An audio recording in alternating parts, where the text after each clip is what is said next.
মহান মে দিবস আজ শ্রমজীবী মানুষের অধিকার আদায়ের দিন। এবারের মে দিবস পালিত হচ্ছে শ্রমিক মালিক এক হয়ে গড়ব এ দেশ নতুন করে এই স্লোগানে। রাষ্ট্র সংস্কারের অংশ হিসেবে শ্রম সংস্কার কমিশনের সুপারিশও নতুন করে আশার আলো জাগাচ্ছে শ্রমজীবী মানুষের মনে।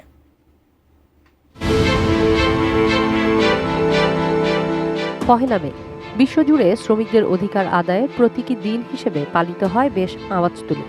যদিও এ শহরের মানুষের জন্য মে দিবস আসে, মে দিবস যায়।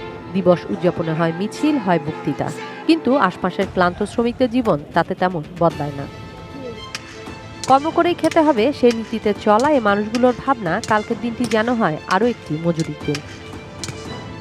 স্বাধীনতা ৫৪ বছরের প্রথম শ্রম বিষয়ক সংস্কার কমিশনের সুপারিশ এলো সব শ্রমিকের আইনি সুরক্ষা নিশ্চিতে। মোটা দাগে ২৫টি বিষয়ে নজর দিলে বিদ্যমান বেহাল দশার পরিবর্তন আসার ব্যাপারে আশাবাদী এ কমিশন।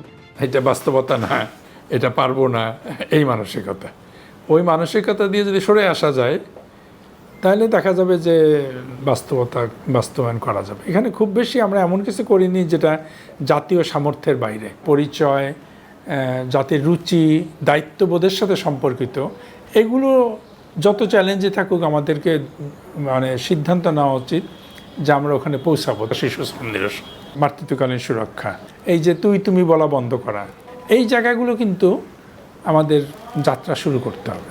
সব মশার বিরুদ্ধে সুরক্ষা দিতে এলো বসুন্ধরা এক্সট্রিম অ্যারোসল, মশার বিরুদ্ধে এক্সট্রিম সুরক্ষা।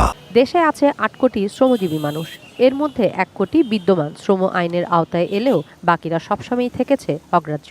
যদিও সব শ্রমিকের পরিচয় থাকাটাই জরুরি, আর সেই লক্ষ্য নিয়েই কমিশন কর্মপরিকল্পনা করছে বলে জানান কমিশন প্রধান।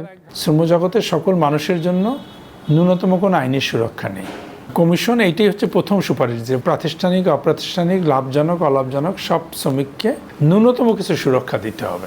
সরকার একটা কমিশন করেছে, এই দাবিগুলো তো আমরা করতাম সবসময়, কিন্তু এখন সরকার করেছে, তার ভিত্তিতে একটা দলিল তৈরি হয়েছে যে নিয়ে সারা বছর সবাই কথা বলতে পারবে। এটা একটি অর্জন। এখন এটাকে আমাদের ধারাবাহিকভাবে বজায় রাখতে হবে যাতে এক মে দিবসই শেষ না হয়ে যায়। কিশোর জাহান, এটিএন নিউজ, ঢাকা।